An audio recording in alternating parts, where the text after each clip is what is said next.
Welcome student, स्वागत है आप सभी का एक बार फिर। आज हम जिस टॉपिक के बारे में डिस्कस करना चाह रहे हैं बेटा, वो आज हमारे पास है Gauss divergence theorem. What this theorem से, ये थ्योरम क्या बताती है हमें। सबसे इंपॉर्टेंट बात यह है हमारी आज कि Gauss divergence theorem is a very important, क्योंकि गॉस डाइवर्जेंस थ्योरम इसलिए इंपॉर्टेंट है क्योंकि हमारी इलेक्ट्रोस्टैटिक या ये कहें इलेक्ट्रोडायनेमिक में आपकी इलेक्ट्रोस्टैटिक मैग्नेटिज्म सारी ब्रांचेस कवर हो जाती है।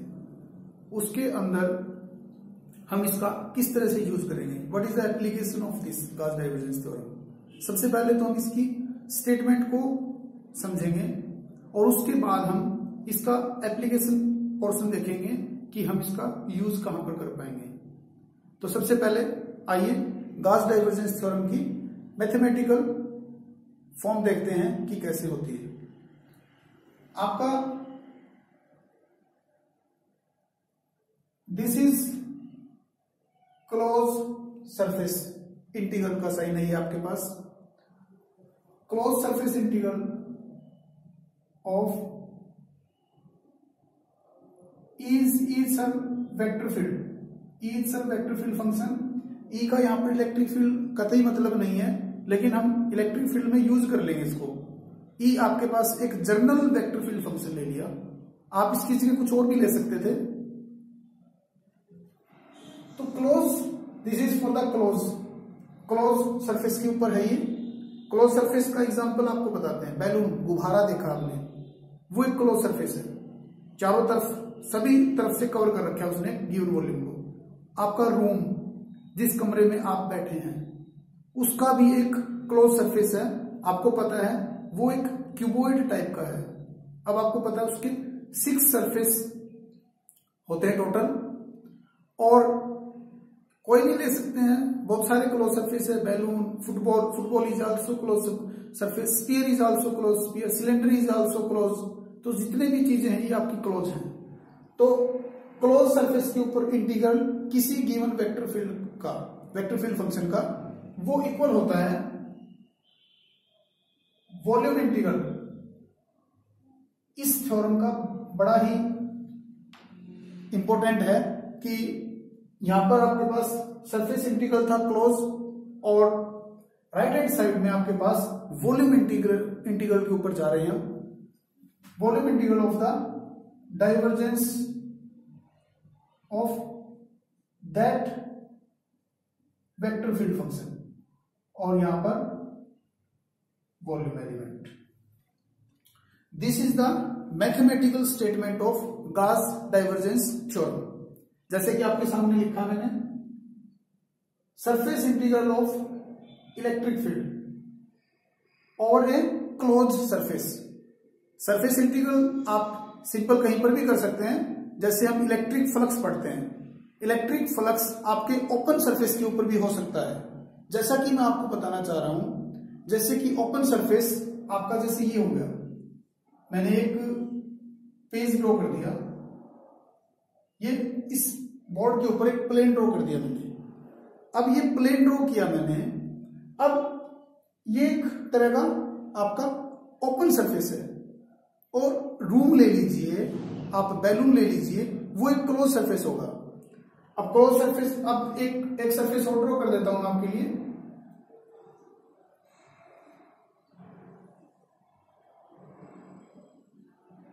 ये भी एक तरह का ओपन सरफेस है, और ये मैं अभी एक क्यूब बना लेते हैं, क्यूब ड्रॉ कर लेते हैं। और ये जो क्यूब है ना आपका, इसको मैं क्लोज सरफेस बोल सकता हूं कि सभी इसके जो सरफेस है वो क्लोज है, और इसके अंदर कोई ना कोई वॉल्यूम एलिमेंट, आपके पास वॉल्यूम है इसके अंदर, कोई ना कोई चार्ज भी हो सकता है इसके अंदर, फ्लूइड भी हो सकती है, मास हो सकता है किसी भी तरह का, वो एक अलग बात है। तो surface integral of electric field, यहां पर इलेक्ट्रिक फील्ड, ई को इलेक्ट्रिक फील्ड बोल रहे हैं, जर्नल वेक्टर फील्ड होगा surface integral of given vector field over a close surface equal to, equal का साइन आया, divergence of that given vector field का वॉल्यूम इंटीग्रल करना होता है। तो this is the statement of Gauss divergence theorem. ये आपके पास गॉस डाइवर्जेंस थ्योरम की स्टेटमेंट है। कैसे? आपके पास क्लोज सरफेस है, क्लोज सरफेस से आप जा सकते हैं, क्लोज सरफेस इंटीग्रल से आप ट्रांसफर कर सकते हैं वॉल्यूम इंटीग्रल के ऊपर।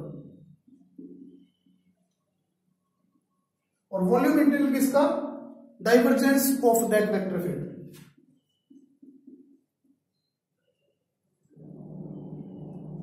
Divergence of that vector field function, vector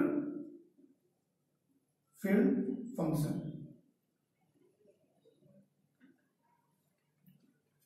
close surface integral किसका? उसी वेक्टर फील्ड फंक्शन का।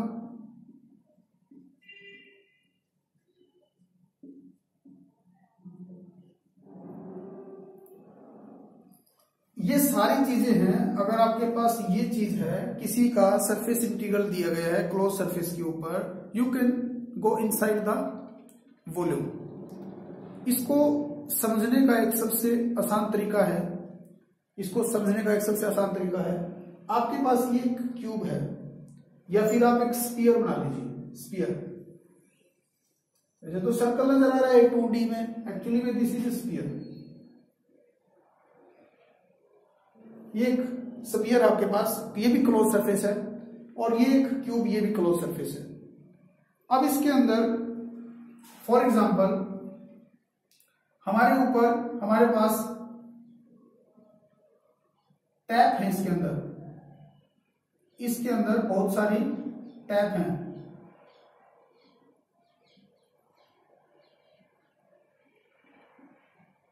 अब टैप से वाटर निकल रहा है, वाटर फ्लो आउट हो रहा है, तो आप अंदर कोई बकेट भर लीजिए टैप से। एक मेथड तो ये है, आप अंदर चले जाइए, उसके अंदर कितना आपका वॉल्यूम है, वॉल्यूम एलिमेंट फ्लूइड है या चार्ज है, जो भी है आपके पास अंदर, उसको यहां पर टैप रख के भर लीजिए। सेकंड तरीका क्या होता है कि आप सरफेस पे आ जाइए, क्योंकि जो अंदर से जो फ्लूइड निकल रहा है वो कुछ टाइम के बाद सरफेस से निकलता हुआ प्रतीक होगा, यहां सरफेस से आउट जाएगा। या तो आप सरफेस पे बैठ जाइए और काउंट कर लीजिए टोटल आपकी जो सरफेस से पेनिट्रेट करके बाहर आ रही है, या फिर आप अंदर जो आपने सोर्स रखा है उसके पास चले जाइए और उसको आप काउंट कर लीजिए। दोनों बातें इक्विवेलेंट हैं। कहने का मतलब क्या है, जो सोर्स आपका अंदर है वो कुछ टाइम के बाद सरफेस से निकलेगा तब। लेकिन फिर इसकी एक चीज रहती है, अंदर कोई और एक्स्ट्रा सोर्स या सिंक नहीं होना चाहिए, कोई एक्स्ट्रा सोर्स या सिंक नहीं होना चाहिए। जिस चीज को हम काउंट करना चाह रहे हैं वही होना चाहिए। कहने का मतलब ये रहता है हमारे पास। तो ये आपके पास गॉस डाइवर्जेंस थ्योरम है कि किसी गिवन वेक्टर फील्ड फंक्शन का सरफेस इंटीग्रल क्लोज सरफेस पे वो इक्वल होता है divergence volume integral of the divergence of that vector field. ये ओपन और वॉल्यूम हमेशा आपके पास, ये वॉल्यूम इंटीग्रल के साइन आपको पता है, 3 इंटीग्रल 1 2 3 ये वॉल्यूम इंटीग्रल को रिप्रेजेंट करते हैं, ये आपको पता है, मालूम है। और ये डबल इंटीग्रल जो है ये आपके सरफेस इंटीग्रल को रिप्रेजेंट करते हैं। और ये सर्कल जो मैंने लगाया है ये क्लोज सरफेस को रिप्रेजेंट करता है, क्लोज सरफेस को रिप्रेजेंट करता है। और ये कहीं ना कहीं ये जो है हमारे पास surface integral of given vector field, ये कहीं ना कहीं फ्लक्सी होता है। दिस इज सम वे, एक इसको फ्लक्सी बोल देते हैं, आपको पता है। E डॉट ds को इलेक्ट्रिक फ्लक्स बोलते हैं, electric flux.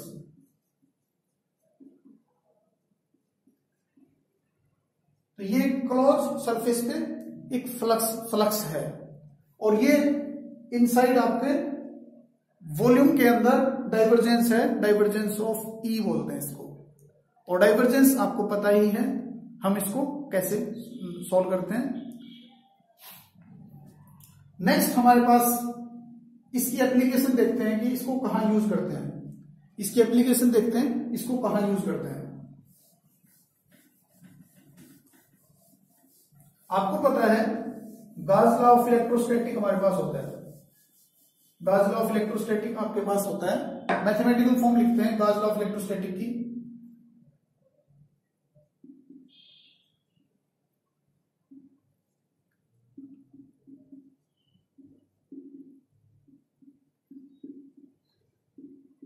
Gauss law of electrostatic की मैथमेटिकल फॉर्म ये होती है आपके पास, ई डॉट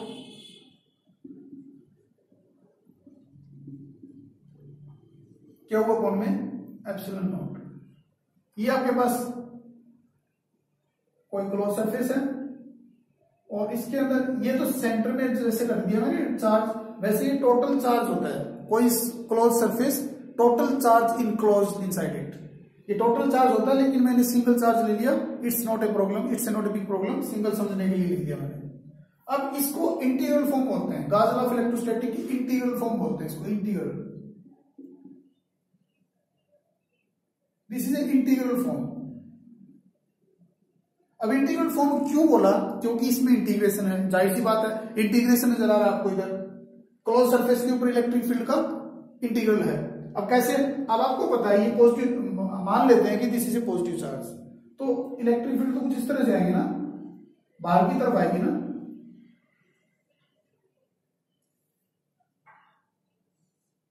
पॉजिटिव चार्ज से इलेक्ट्रिक फील्ड लाइन हमेशा आउटवर्डली निकलती है, बाहर की तरफ जा रही होती है। ये आपके पास बाहर की तरफ आ रही है। तो अब इंटीग्रल फॉर्म अगर मैं इसको यूज करूं, गॉस डाइवर्जेंस थ्योरम का तो यूज कर सकते हैं, क्योंकि इधर तो देखो ये जो पोर्शन है वो सेम नजर आ रहा है, इधर वाले पोर्शन के सेम नजर आ रहा है। तो हम कहीं ना कहीं इसका यूज करते हैं गॉस डाइवर्जेंस थ्योरम का।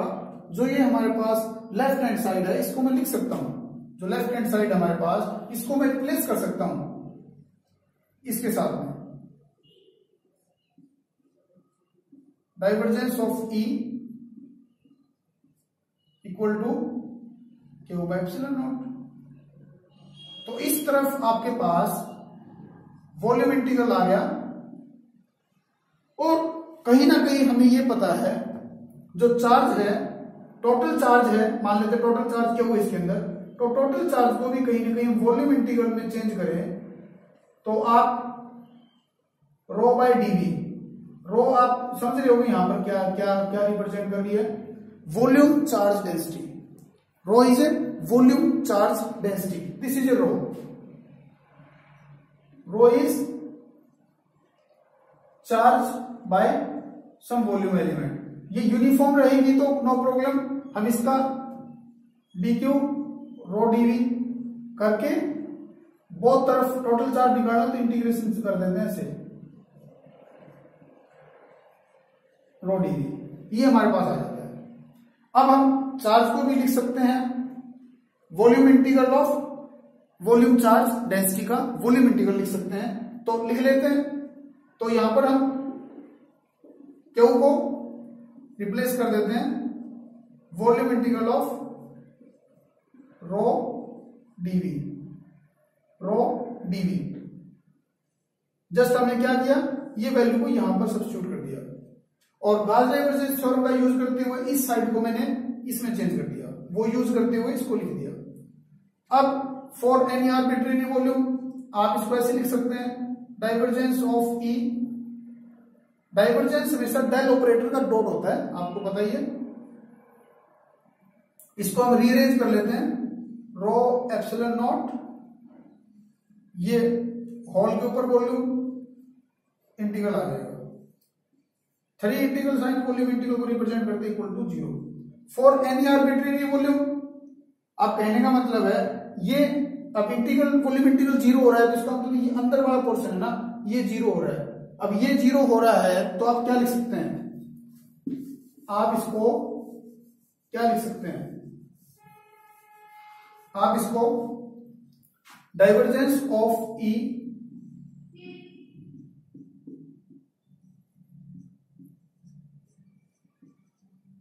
आप इसको ये लिख सकते हैं, और आप इसको ये लिख सकते हैं, तो divergence of E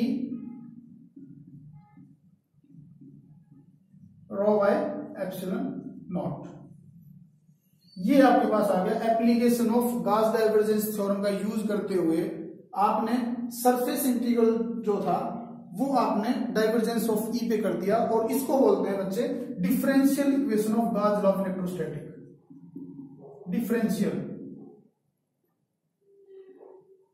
differential equation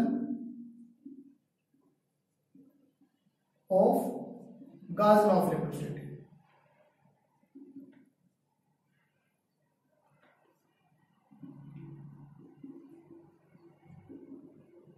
electrostatic. तो हम इंटीग्रल फॉर्म को डिफरेंशियल फॉर्म में कैसे कन्वर्ट करते हैं वो हमने सीखा कि गॉस डाइवर्जेंस थ्योरम हमारे पास एक बहुत बेहतरीन टूल है जिसका हम क्लोज सरफेस इंटीग्रल को वॉल्यूम इंटीग्रल के ऊपर ट्रांसफर कर देते हैं, और फिर हमें कुछ पता है चीजों का कि टोटल जो चार्ज आपके पास इसको हम लिख सकते हैं rho dV, volume integral of volume charge density का कर सकते हैं, और थोड़ा सा मैनिपुलेशन करके रीअरेंजमेंट करके हम लिख सकते हैं। तो हमने क्या सीखा, गॉस डाइवर्जेंस थ्योरम का जानने की कोशिश की क्या होता है, और उसका एप्लीकेशन पोर्शन देखा कि उसको अप्लाई कहाँ कर पाते हैं, कहाँ यूज है। बहुत सारे यूजेज हैं।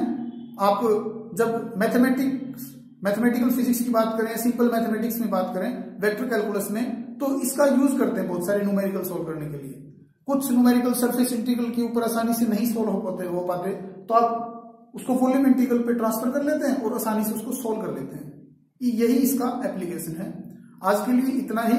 नेक्स्ट टाइम हम स्टोक्स थ्योरम का यूज, स्टोक्स थ्योरम को समझेंगे कि स्टोक्स थ्योरम होता क्या है, और फिर हम उसका एप्लीकेशन देखेंगे कि हमारी इलेक्ट्रोडायनेमिक में उसका हम कहाँ यूज कर पाते हैं स्टोक्स थ्योरम का। Thank you very much.